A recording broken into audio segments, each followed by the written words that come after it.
ಪ್ರಿಯ ವಿದ್ಯಾರ್ಥಿಗಳೇ, ಇವತ್ತು ನಿಮಗೆ ಬಿ ಕಾಮ್ ಫಸ್ಟ್ ಸೆಮ್ಮಿಗೆ ಇರುವಂತಹ ಹಿಂದಿ ಭಾಷೆಯಲ್ಲಿ ಬರುವಂತಹ ಆಜ್ ಬಿ ಖರೆ ಹೇ ತಾಲಾಬ್ ಅನ್ನುವ ನಿಬಂಧದ ಕುರಿತು ಇನ್ನೊಮ್ಮೆ ನಾನು ನಿಮಗೆ ಈ ಪಾಠದ ವಿವರಣೆಯನ್ನು ಕೊಡ್ತಾ ಇದ್ದೀನಿ. ನೆನ್ಪಿಟ್ಕೊಳ್ಳಿ, ಇದು ಪಾಠ ನಂಬರ್ 7. ಪಾಠ ನಂಬರ್ 7. ಈ ಒಂದು ವಿಡಿಯೋದ ವಿವರಣೆಯನ್ನು ಆಲ್ರೆಡಿ ನಾನು ಕೊಟ್ಟಿದ್ದೀನಿ. ಆದರೂ ಕೆಲವೊಂದು ವಿದ್ಯಾರ್ಥಿಗಳ ಒಂದು ರಿಕ್ವೆಸ್ಟ್ ಮೇಲೆ ಮತ್ತೆ ಈ ವಿಡಿಯೋವನ್ನು ಮಾಡ್ತಾ ಇದ್ದೀನಿ. ಸೊ ಈ ವಿಡಿಯೋವನ್ನು ನೋಡ್ರಿ. ಈ ವಿಡಿಯೋದ ಜೊತೆಗೆ PDF ನೋಟ್ಸನ್ನು ಸಹಿತ ತಮಗೆ ಕಳುಹಿಸ್ತಾ ಇದ್ದೀನಿ. ಆ PDF ನೋಟ್ಸನ್ನು ಡೌನ್ಲೋಡ್ ಮಾಡ್ಕೋರಿ. ಹಾಗೂ ನಿಮ್ಮ ಪರೀಕ್ಷೆಯಲ್ಲಿ ಬರುವಂತಹ ಎಕ್ಸಾಮ್ ದೃಷ್ಟಿಯಿಂದ ಯಾವ ಪ್ರಶ್ನೆ ಮಹತ್ವದಾಗಿದೆಯೋ ಆ ಪ್ರಶ್ನೆಯನ್ನು ಮಾತ್ರ ಇಲ್ಲಿ ನಾನು ತಮಗೆ ಕೊಟ್ಟಿದ್ದೀನಿ. ಆ ಒಂದು ಆಜ್ ಬಿ ಖರೆ ಹೇ ತಾಲಾಬದ ಒಂದು ವಿವರಣೆಯನ್ನು, ಒಂದು ಪ್ರಶ್ನೆ ಹೇಗೆ ಬರ್ತದಂತಂದ್ರೆ, ಆಜ್ ಬಿ ಖರೆ ಹೇ तालाब इस निबंध का सारांश अपने शब्दों में लिखिए. आज भी खरे हैं तालाब पानी की समस्या पर लिखा गया एक निबंध है, चर्चा कीजिए. आज भी खरे हैं तालाब में भविष्य को लेकर पानी की समस्याओं पर चर्चित निबंध है, चर्चा कीजिए. इस तरह के प्रश्न आपको क्या है, 2-3 तरह के प्रश्न आपको पूछे जा सकते हैं. ये आपको 14 मार्क्स के लिए एक क्या होगा, लॉन्ग क्वेश्चन होगा, और या तो फिर 7 अंक के लिए एक टिप्पणी के लिए होगा. तो इस तरह इसका सारांश आपके लिए बहुत ही महत्वपूर्ण रखता है. और 1 अंक के प्रश्न इस पार्ट से जो आएंगे उसके लिए भी मैंने यहाँ पर नोट्स बनाया है. देखिए, आज भी खरे हैं तालाब के लेखक कौन है? लेखक का नाम है अनुपम मिश्र. देखिए, अनुपम मिश्र, अनुपम मिश्र, ये क्या है? ये हमारे लेखक हैं, पाठ के लेखक हैं. अनुपम मिश्र का जन्म कब हुआ? देखिए, 1948 में महाराष्ट्र के वर्धा में इनका जन्म हुआ. अनुपम मिश्र किस विचारधारा के कवि हैं? देखिए,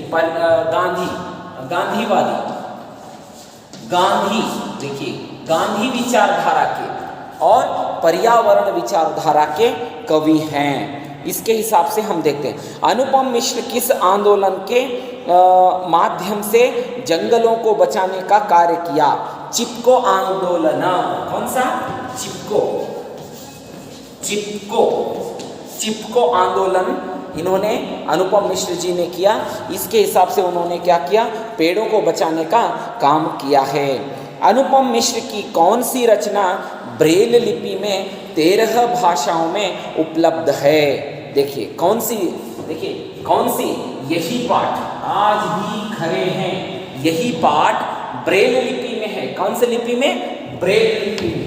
बोलते हैं ना, ब्रेल लिपि में. कितनी भाषाओं में? 13 भाषाओं में है. 13 भाषाओं में ब्रेल लिपि में यह क्या है? उपलब्ध है. मतलब ब्रेल लिपि यह होता है कि कोई भी उसे पढ़ सकता है, छूने से अक्षर मालूम होता है. जिसकी आंखें नहीं होती हैं वह भी उसको पढ़ सकता है. तो कौन सा? आज भी खरे हैं तालाब, यही पाठ जो है ब्रेल लिपि में उपलब्ध है. अनुपम मिश्र चिपको आंदोलन के लिए किसके साथ काम किया? चंडी प्रसाद भट्ट के साथ.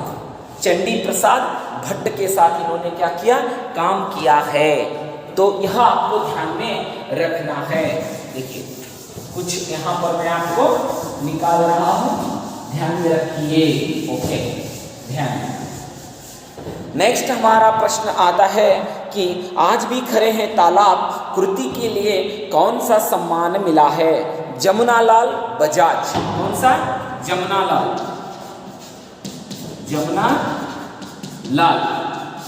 बजाज.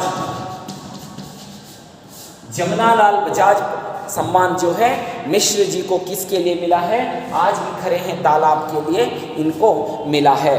अनुपम मिश्र का निधन कब हुआ? 2016 में. 2016 में इनका निधन हुआ है. यह ध्यान में रखना है. अनुपम मिश्र के प्रमुख रचना कौन सी हैं? राजस्थान की रजत बूंदें, आज भी खड़े हैं तालाब, साफ माथे का जो है समाज, इस तरह की प्रमुख कृतियां इनकी हैं। आज भी खड़े हैं तालाब गद्य की कौन सी विधा है, मतलब कौन सी विधा है, निबंध है। कौन सा है ये, आज आपको निबंध है। देखिए ध्यान रखिए, ये क्रम में आता है, निबंध है। कौन सा है ये, निबंध मानक, यह पाठ आपको दिया गया है। इसके हिसाब से हमको यह और भी देखना होगा, मैसूर में कितने तालाब थे। देखिए जब ब्रिटिश सरकार आई तो मैसूर में कितने तालाब थे, 3900 वहाँ पर तालाब थे। और दिल्ली में कितने तालाब थे, 350 दिल्ली में तालाब थे। यह कहाँ था, मैसूर में, मैसूर राज्य में। यह कहाँ था, दिल्ली में। देखिए इतने तालाब थे, लेकिन जैसे जैसे जैसे सरकार आगे बढ़ती गई, ब्रिटिश सरकार का शासन आगे बढ़ता गया, हमको आज़ादी मिली। आज़ादी मिलने के बाद जो भी हमारे राजनेता थे और जो राजकीय पक्ष के नेता थे प्रमुख, उनकी मंशा क्या हो गई, बिगड़ती चली गई, लालच बढ़ता चला गया और तालाब के संरक्षण के लिए जो भी पैसा मिलता था वह पैसा काट दिया गया और तालाब के संरक्षण के लिए किसी को दे दिया गया, मतलब डिपार्टमेंट वाइज बदल दिया गया। कभी किसी विभाग को दे दिया गया इसका रेख रखाव करने के लिए, तो किसी रेख रखाव करने के लिए दूसरे विभाग को दे दिया गया। सभी विभागों ने तालाब की संरक्षण करने में बहुत कुछ आगे पीछे किया, इसलिए तालाब जो है धीरे धीरे धीरे गायब होते चले गए। कभी कि पीडब्ल्यूडी बोलता कि वाटर बोर्ड का काम है और वाटर बोर्ड बोलता कि पीडब्ल्यूडी का काम है। तो इस तरह से डिपार्टमेंट में झगड़े होने लगे और उस झगड़े से जो भी अनुदान तालाबों की संरक्षण के लिए मिलता था वह काट दिया गया और इस कार्य के लिए जो अमाउंट था दूसरे कार्य के लिए इस्तेमाल किया जाने लगा। इस तरह से हमारे देश में जो है तालाबों की संख्या बहुत घटती चली गई और तालाबों पर घर देखने के लिए मिलने लगे, बड़ी बड़ी बिल्डिंगें बनने लगी, इमारतें बनने लगी और पीने की पानी के लिए दिक्कत होने लगी। आज भी स्थिति वही है कि हमारे देश में तालाबों की संरक्षण के लिए कोई भी कानून नहीं है, अगर है भी तो उसे प्रयोग में नहीं लाया जा रहा है। एग्जाम्पल हम मैसूर में बोलते हैं, बेंगलोर में बोलते हैं। मैसूर और बेंगलोर में इतने सारे तालाब थे कि आज वहाँ पर तालाब तो देखने के लिए मिलते नहीं हैं। तालाब बरसात से जो पानी होता था उस पानी को हम क्या करते थे, इकट्ठा करते थे। उदाहरण के लिए हमारे बीजापुर में अभी बना है बेगम तालाब, पहले था वो तालाब लेकिन बंद हो गया था, लेकिन अभी सरकार की कुछ नीतियों की वजह से बेगम तालाब में पानी जो है कृष्णा नदी का पानी डाला गया है। उसी हिसाब से हमारे अरकेरी के पास में है, हमारे बीजापुर के अरकेरी के पास में अरकेरी केरे, हाँ भूतनाड़ केरे है ना। तो इस तरह हन्नोटिगी केरे, देखिए बीजापुर के आसपास में भी ऐसे बहुत सारे तालाब हैं। रामन केरे तोरवी के पास में है जो देखने के लिए नहीं मिलता है। जब राम आए थे तो यहाँ पर वह तालाब बना था लेकिन आज है नहीं, वहाँ पर घर बन चुके हैं सब जगह, कोई जगह ले चुका है, कोई खेती कर रहा है। इस तरह से तालाब क्या है, गायब होते चले गए और ऐसी स्थिति आ जाएगी। अनुपम मिश्र जी इस पाठ के माध्यम से यह दिखाने का काम कर रहे हैं कि अगर हम तालाबों की संरक्षण नहीं करेंगे, तालाबों की रक्षा हम नहीं करेंगे तो हमको पीने तक के लिए पानी दूसरे देश से या दूसरे राज्य से खरीदना पड़ जाएगा। ऐसी चिंता जो है यहाँ पर अनुपम मिश्र जी इस पाठ के माध्यम से उठा रहे हैं। और कुछ एग्जाम्पल देते हैं, जैसे इंदौर मध्य प्रदेश का राज्य है।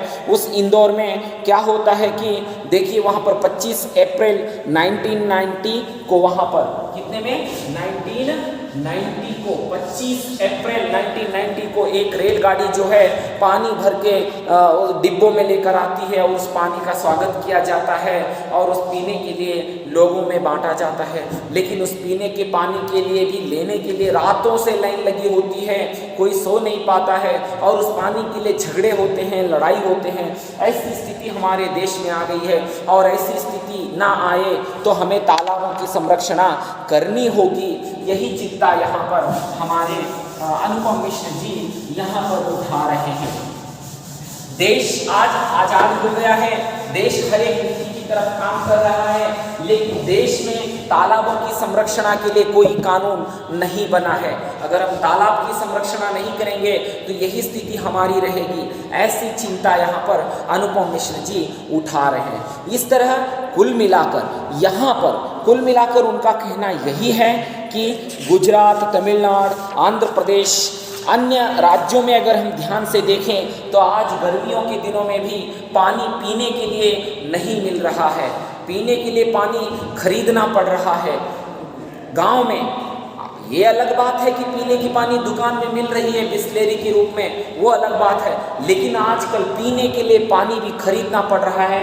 ऐसी स्थिति हमारी जो है आकर पहुंच गई है। तो यहाँ पर अनुपम मिश्र बताते हैं कि गर्मियों के दिनों में एग्जाम्पल दूसरे देश या दूसरे गांव की उदाहरण लेने की जरूरत नहीं है, हमारे बीजापुर का ही उदाहरण ले लीजिए। इतने सारे तालाब हैं, इतने सारे कुएं हैं, होते हुए भी गर्मियों के दिनों में भी गांव में पीने के लिए पानी नहीं मिल रहा है, क्योंकि गांव के आसपास जो तालाब थे वहाँ तालाब है ही नहीं, वहाँ पर घर बना चुके हैं या कोई खेती कर रहा है, तो इस तरह तालाब नहीं है। तो अगर हम पानी की संरक्षण करना चाहते हैं तो बरसात का पानी हमें एक जगह इकट्ठा करना होगा, उसे हमें संरक्षण देनी होगी और उसे गर्मियों के दिनों में फिल्टर करके पीने की व्यवस्था हमें हमारे लिए करनी होगी। नहीं तो पानी की दिक्कत ऐसे आएगी जैसे हम पेट्रोल खरीद रहे हैं दूसरे देश से, डीजल खरीद रहे हैं दूसरे देश से, वैसी ही स्थिति हमारे देश में आने वाली थी। ऐसी चिंता को उन्होंने जाहिर किया था, इसलिए इस कृति को जमुनालाल बजाज सम्मान से इनको मिश्र जी को सम्मानित किया गया है। तो कुल मिलाकर यह निबंध है। आज भी खरे हैं तालाब, मतलब अगर तालाब हैं तो आज भी हमारी वो पीने की प्यास बुझा सकते हैं, ऐसी चिंता इन्होंने यहाँ पर जाहिर किया है, जो बहुत ही एक सोचने वाला कार्य किया गया है। और इस कार्य के हेतु ही हमें यह जो जमुनालाल बजाज प्रशस्ति जो है हमारे अनुपम मिश्र जी को मिले हैं। पाठ का नाम है आज भी खरे हैं तालाब। तो ವಿದ್ಯಾರ್ಥಿಗಳೇ, ಒಟ್ಟಿನಲ್ಲಿ ಈ ಪಾಠದ ಒಂದು ಮುಖ್ಯಾಂಶ ಏನಪ್ಪ ಅಂತಂದರೆ, ನೀರಿನ ಒಂದು ಸಮಸ್ಯೆಯನ್ನು ನಾವು ವಿಚಾರವನ್ನು ತೆಗೆದುಕೊಂಡಾಗ ಒಂದು ವೇಳೆ ಕೆರೆಗಳ ಸಂರಕ್ಷಣೆಯನ್ನು ನಾವು ಮಾಡದೇ ಹೋದರೆ, ಕೆರೆಗಳ ಒಂದು ರಕ್ಷಣೆಯನ್ನು ನಾವು ಮಾಡದೇ ಹೋದರೆ ಬೇಸಿಗೆಯಲ್ಲಿ ಅಷ್ಟೇ ಅಲ್ಲ ಉಳಿದಂತಹ ಸ್ಥಿತಿಯಲ್ಲಿಯೂ ಸಹಿತ ನಮಗೆ ಕುಡಿಯುವ ನೀರಿನ ಸಮಸ್ಯೆ ಉಂಟಾಗಬಹುದು. ಹಾಗೂ ಒಂದು ದಿವಸ ಎಂತಹ ಸ್ಥಿತಿ ಬರಬಹುದಂದರೆ ಬೇರೆ ದೇಶಗಳಿಂದ ನಾವು ಕುಡಿಯಲು ನೀರು ಸಹಿತ ಕೊಂಡುಕೊಳ್ಳುವಂತಹ ಪರಿಸ್ಥಿತಿ ಬರಬಹುದು ಅಂಥೇಳಿ ಅನುಪಮ ಮಿಶ್ರ ಅವರು ಈ ಪಾಠದ ಮುಖಾಂತರ ತಮ್ಮ ಕಷ್ಟವನ್ನು ಹೊರಗೆ ಹಾಕ್ತಾ ಇದ್ದಾರೆ. ವಿದ್ಯಾರ್ಥಿಗಳೇ, ಅವರ ಒಂದು ಈ ಕಷ್ಟ ನಿಜವಾಗಿಯೂ ನಮಗೆ ಇರುವಂಥದ್ದು ಒಂದು ಕಷ್ಟವೇ ಸರಿ. ವಿದ್ಯಾರ್ಥಿಗಳೇ ಇನ್ನೇನಾದರೂ ನಿಮಗೆ ಡೌಟ್ಸ್ ಇದ್ರೆ, ನಿಮಗೇನಾದರೂ ಕ್ವಶನ್ಸ್ ಇದ್ರೆ ನನಗೆ ವಾಟ್ಸಪ್ ಮಾಡಿರಿ. ಪ್ಲಸ್ ಈ ನೋಟ್ಸನ್ನು ನಿಮ್ಮ ವಾಟ್ಸಪ್ ಗ್ರೂಪಿಗೆ ಹಾಕಿದ್ದೀನಿ, ಇದನ್ನು ಡೌನ್ಲೋಡ್ ಮಾಡ್ಕೋರಿ, ಇದನ್ನು ಓದ್ಕೋರಿ, ನಿಮ್ಮ ಪರೀಕ್ಷೆಗೆ ಇದೇ ಬರ್ತದೆ. ಓಕೆ ವಿದ್ಯಾರ್ಥಿಗಳೇ, ಧನ್ಯವಾದಗಳು.